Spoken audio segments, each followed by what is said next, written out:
हनुमान बेनीवाल, उत्तर प्रदेश हो, बिहार हो, यूपी हो, हरियाणा हो, राजस्थान हो, कोई सी भी बेल्ट का जाट खासकर बसें जा रही हैं भाई। क्या करने जा रहे हैं वहाँ पे? क्या लड़ने जा रहे हैं? क्या क्या बसें लेके दिखाना क्या चाह रहे वो हैं? दिखाना चाह रहे हैं कि अगर आपकी तलवारों में जंग नहीं लगा है तो ये लाठी वाले भी तैयार हैं। आप तलवार लेके आना, ये लाठी लेके आएंगे, लाठी के ऊपर झंडा लेके आएंगे, और आमने सामने की अगर लड़ाई करनी है तो आमने सामने की लड़ाई कर लो, बातों की करनी है तो बातों की कर लो, जो जैसा मन में हो वैसा कर लो। हनुमान बेनीवाल भी 8 तारीख को कह रहे हैं कि हम वही रहेंगे, जाट हम तो डरने वाले हैं नहीं। तो वो क्यों डरेंगे? अपने घर में रहेंगे। वो अपने घर में भी अगर इंसान डरेगा तो फिर कहाँ रहेगा? आप ये सोचने वाली बात है। हनुमान बेनीवाल के बारे में मैंने यही सुना है कि वो अड़ियल आदमी है। अड़ियल मतलब जिस पे टिक गया तो टिक गया, ऊपर से जाट समाज से आता है। तो मुझे तो 8 तारीख को अल्टीमेटम दिया था करणी सेना ने, नागौर में घुसेंगे, हनुमान बेनीवाल को बताएंगे करो या मरो की लड़ाई होगी, इतिहास रचेंगे, इतिहास बनेंगे। अब जो है जाट जो हैं वो भी जो है, जाट क्या कहें, गुर्जर, यादव, सारे समाज जो है अब हनुमान बेनीवाल के समर्थन में नागौर जा रहे हैं। वो भी लोग भी 8 तारीख को तेजा सेना है, उन्होंने भी ऐलान कर दिया कि अब करणी सेना अपने शब्दों को वापस मत लेना। तो विवेक मेरे साथ इससे बातचीत करेंगे। विवेक, स्वागत है पहले तो। बहुत बहुत शुक्रिया। क्या कहेंगे, ये क्या चल रहा है? लोकतंत्र है, संविधान है, पुलिस है, और इसमें कौन सी लड़ाई चल रही है? वो कह रहे हैं कि हमारी तलवारों में जंग अभी भी नहीं लगी है और इधर से जाट सेना पूरी जा रही है। सारा टीआरपी का खेल है।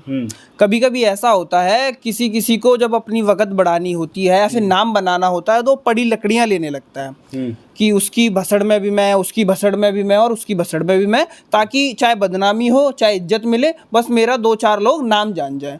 तो वही करणी सेना लास्ट 5 साल में कर रही है। स्वाभिमान की लड़ाई लड़ रही है वो। जोधा अकबर जैसी मूवी आती है, ये बॉलीवुड वालों से नहीं लड़ते हैं। उसके बाद एक और मूवी आई थी इनकी, उसमें ये हॉल वालों से तोड़फोड़ करते हैं। ये मेन जो बाहुबल है, जो मेन आदमी है, ये उससे बिल्कुल नहीं जाके टकराएंगे। करणी सेना का जो मैंने देखा, सारा टीआरपी का खेल चल रहा है। एक समाज जो गुज्जरों से लड़ने को बैठ गया, एक समाज जो यादवों से लड़ रहा है, दलितों के पीछे पड़ गया है।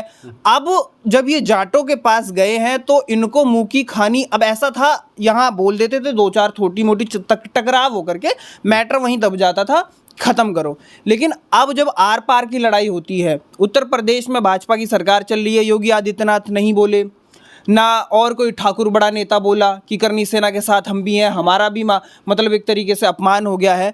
वो इसलिए क्योंकि करणी सेना को उत्तर प्रदेश में कोई वजूद नहीं है।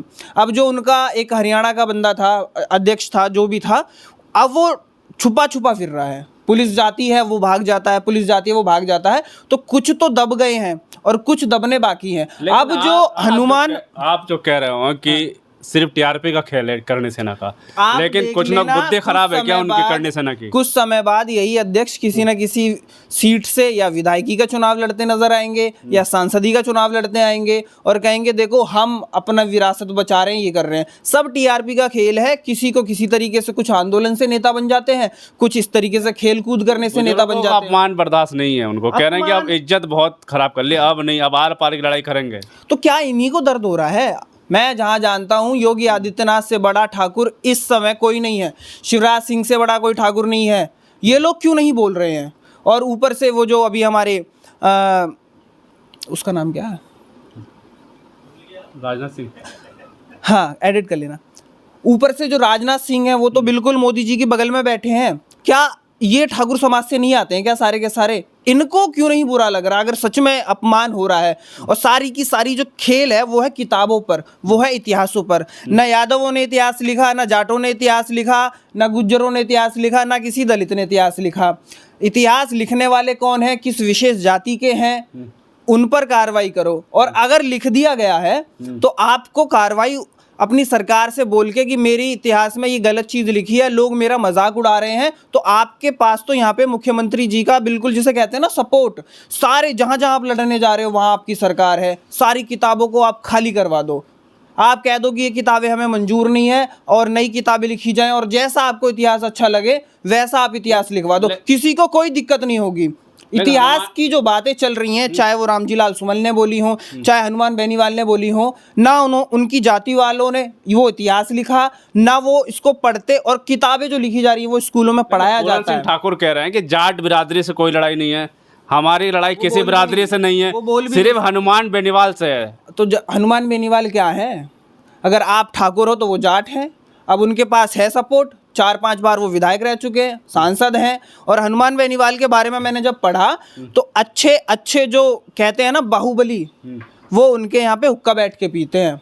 तो उस चीज़ को उनको समझना चाहिए। ऊपर से चैलेंज ये कर रहे हैं कि हम जाएंगे बुलडोज़र लेके घर पे जाएंगे, ऐसा जाएंगे, तो सबसे बड़ा कलह हो जाएगा। क्योंकि मैंने देखा है जाट ऐसी कौम है, किसान आंदोलन के अंदर ये बीच में घुस गए थे, इनका कोई रोल नहीं था, पंजाब से कुछ आए और ऐसे हो गया। एट दी एंड 1-1.5 साल बाद वो जो पूरा आंदोलन है ना, वो जाट आंदोलन की तरह कहलाया गया। अधिकतर लोगों ने ये बोला कि जाट बैठे हैं, ये नहीं बोले थे कि किसान बैठे हैं, कि जाट बैठे हैं। तो सोचो जब देश के बारे में ऐसी कुछ बात आई तब वो वहाँ खड़े। तो अब तो उनका हनुमान बेनीवाल उत्तर प्रदेश हो, बिहार हो, यूपी हो, हरियाणा हो, राजस्थान हो, कोई सी भी बेल्ट का जाट खासकर बसें जा रही हैं भाई। क्या करने जा रहे हैं वहाँ पे? क्या लड़ने जा रहे हैं? क्या बसें लेके दिखाना क्या चाह रहे हैं? वो दिखाना चाह रहे हैं कि अगर आपकी तलवारों में जंग नहीं लगा है तो ये लाठी वाले भी तैयार हैं। आप तलवार लेके आना, ये लाठी लेके आएंगे, लाठी के ऊपर झंडा लेके आएंगे।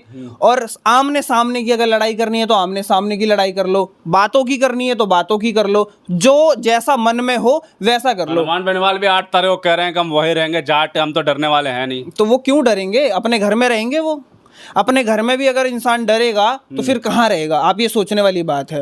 हनुमान बेनीवाल के बारे में मैंने यही सुना है कि वो अड़ियल आदमी है। अड़ियल मतलब जिस पे टिक गया तो टिक गया। ऊपर से जाट समाज से आता है, तो मुझे तो कहीं से कहीं तक नहीं लगता। और माफ़ी वाली बात, ना रामजी लाल सुमन ने माफ़ी मांगी, ना गुज्जर समाज से इनका कुछ मैटर सॉल्व हो पाया, ना जोधा अकबर जैसी मूवी को ये बैन करा पाए। आज भी चल रही है जोधा अकबर, अपने आप में इतिहास बता रही है कि इनका क्या क्या इतिहास रहा है। आज बॉलीवुड वालों से क्यों नहीं लड़ते ये? मैं तो कहता हूँ किताबें सब छोड़ दो, बहुत टाइम लगता है पढ़ने में। मूवी हर हफ्ते आती है, उससे इनका इतिहास खराब नहीं होता क्या? उसमें सारी चीजें नहीं बताई गई? में आ रही इतिहास सही कर लेंगे। तेजो सेना जो है क्या करना चाहते हो? कह रही है कि आ जाइए, वापस मत हटना, कंडीशन 8 तारीख को आने। तेजा सेना स्वागत कर रही है। स्वागत करनी सेना का स्वागत कर रही है। मेहमान आता है तो आप भगा तो देते नहीं हो। आपके घर मेहमान आएगा, आप क्या कहोगे? कि मत आना। आप यही तो कहोगे आओ हम आपका स्वागत करें। तो तेजस सेना वहाँ स्वागत करने के लिए करनी सेना को बुला रही है, और करनी सेना को जाना चाहिए। बहुत बड़ी गलती कर दी, 8 तारीख को जाना चाहिए था, स्वागत होता, वहाँ पे आदर सत्कार होता। तो उस चीज़ को पता नहीं, अब वो 12 तारीख को चाहते हैं तो फिर 12 तारीख को भी देखा जाएगा। लेकिन अब इन्होंने प्रोग्राम बना दिया। देखो शादी जब होती है ना 2-3 प्रोग्राम लगते हैं। शादी एक बार में नहीं निपटती है, तो जब शादी होती है 2-3 प्रोग्राम लगते हैं। तो अभी बेनीवाल ने प्रोग्राम लगा दिया है अपने 8 तारीख का। तो बाराती जो भी है, जो अपने आप को ये मानते हैं, इन्हें आना चाहिए, तो नहीं आ रहे हैं, 12 तारीख को फिर देखा जाएगा। इस बार का तो अल्टीमेटम है। और शक्ति प्रदर्शन पिछली बार जब हुआ था तो 2 लाख के आसपास लोग आए थे, और जहाँ तक चीज़ें बताई गई कि 1 रुपया भी बेनीवाल ने खर्च नहीं किया था। सब अपने सपोर्ट से आए थे, सब अपने समर्थन से आए थे, अपने पैसे से आए थे, अपनी मर्जी से आए थे। और इस बार तो बुलाया गया है। अब सोचो कितने आएंगे, उससे क्या पता चलेगा, क्या क्या बातें खुलेंगी। और अभी तक तो सिर्फ एक बात बोली गई थी, और कौन क्या क्या बोलेगा। करने से ना 8 तारीख को आएगी नहीं क्या नागौर में? मैं तो कह रहा हूँ जाना चाहिए। वो तो कुछ लोग कह रहे हैं 8 को जाएंगे, कुछ लोग 12 को जाएंगे, वो भी बढ़ गए क्या आपस में? नहीं, जाना चाहिए, 8 तारीख को ही जाना चाहिए। क्योंकि कहीं ना कहीं तेजा सेना कह लो या फिर हनुमान बेनीवाल के लोगों ने स्वागत का इंतजाम कर रखा है। तो उनका जो भी प्रोग्राम है वो खराब, पैसा लगता है लोगों में वहाँ पे, खाने पीने में, सारी चीज़ों में। तो जाना चाहिए, स्वागत करवाना चाहिए मेरे हिसाब से। और नहीं जाएंगे तो लेकर रख रखा है क्या हनुमान बेनीवाल ने जो स्वागत करेंगे? हाँ, तो मेहमान आते हैं तो मिठाई से ही स्वागत होता है। वो बुलडोजर लेकर आ रहे हैं, आप मिठाई लेके जाओगे? कोई बात नहीं, उनका अच्छा रथ है, स्वागत होगा, स्वागत होगा। ट्रैक्टर ले, ट्रॉली ले, जेसीबी ले, सब कुछ है। अगर ऐसा कुछ बात है तो वहां पर भी होगा, सब कुछ है। क्योंकि वो तो उनके जिले में आ रहे हैं। कितना समय लगता है व्यवस्था बनाने में? आपके घर पे मान के चलो शादी है, 200 लोग आ रहे हैं, 400 आ गए, तो आप 200-500 लोगों की व्यवस्था नहीं। जंग नहीं लगी अभी तक। हम तो कह ही नहीं रहे, हम तो कह ही नहीं रहे किसी की तलवारों में जंग लगी है। गुज्जरों से लड़े न तब लगी थी, ना अभी रामजी लाल सुमन उनसे जब ये लड़ने गए थे न तब लगी थी। ठीक है, और भी बहुत सारे एग्जाम्पल है, अब क्या क्या बोले। अखिलेश यादव ने एक बात बोली थी कि ये जो करनी सेना है, ये करनी सेना नहीं, सचमुच बीजेपी की सेना है। इनमें जितने भी पदाधिकारी हैं उनका बैकग्राउंड खंगाल लो, उनकी हिस्ट्री देख लो, उनके 5-10 जो भी विधानसभा है वो देख लो, सारे के सारे ये भाजपा के पदाधिकारी निकलेंगे, भाजपा के लोग निकलेंगे। और यही सच है, भाजपा जहां जहां फंस रही है वहां ऐसे एजेंडे लेके जा रही है। आप बताओ, खुदाई से शुरू हुआ था कि इसकी कब्र खोदेंगे, उसकी कब्र खोदेंगे, और जब हिस्ट्री में गए तो फिर राणा सांगा भी आए, और भी लोग आए।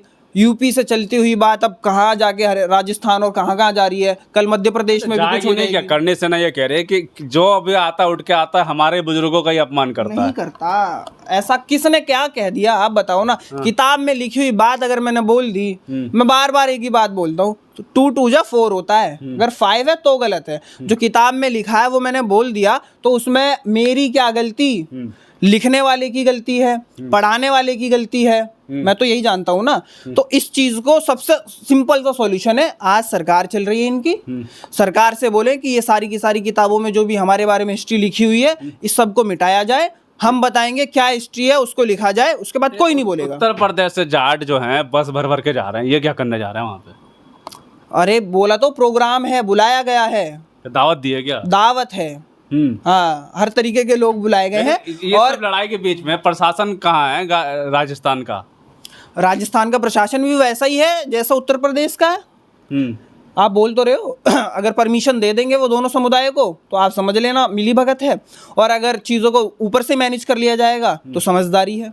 चलिए ठीक है, बहुत बहुत शुक्रिया आपका। बिल्कुल साफ तौर पे बातचीत करी। 8 तारीख का अल्टीमेट जो था करणी सेना ने दिया था, उसके बाद यहाँ से तेजो सेना ने भी दे दिया कि 8 तारीख को मुकरिएगा मत करणी सेना, आप नागौर जरूर आइएगा, स्वागत है आपका। और आपको एक बात बता दें कि उत्तर प्रदेश से भी कई बसें, जो खबर अभी तक मिल रही, कई बसें जो हैं भर भर के जो है नागौर जा रही है। लोग नहीं आएंगे, यादव आएंगे, गुज्जर आएंगे, थोड़े बहुत दलित भी आ जाएंगे, जाट बहुत सारे आएंगे। बिल्कुल सभी बिरादरी जो है अब नागौर पहुंच रही है हनुमान बेनीवाल के समर्थन में। अब सवाल ये उठता है कि करणी सेना 8 तारीख को आएगी या नहीं आएगी। हम पल पल की खबर आपको देते रहेंगे, तब तक के लिए धन्यवाद।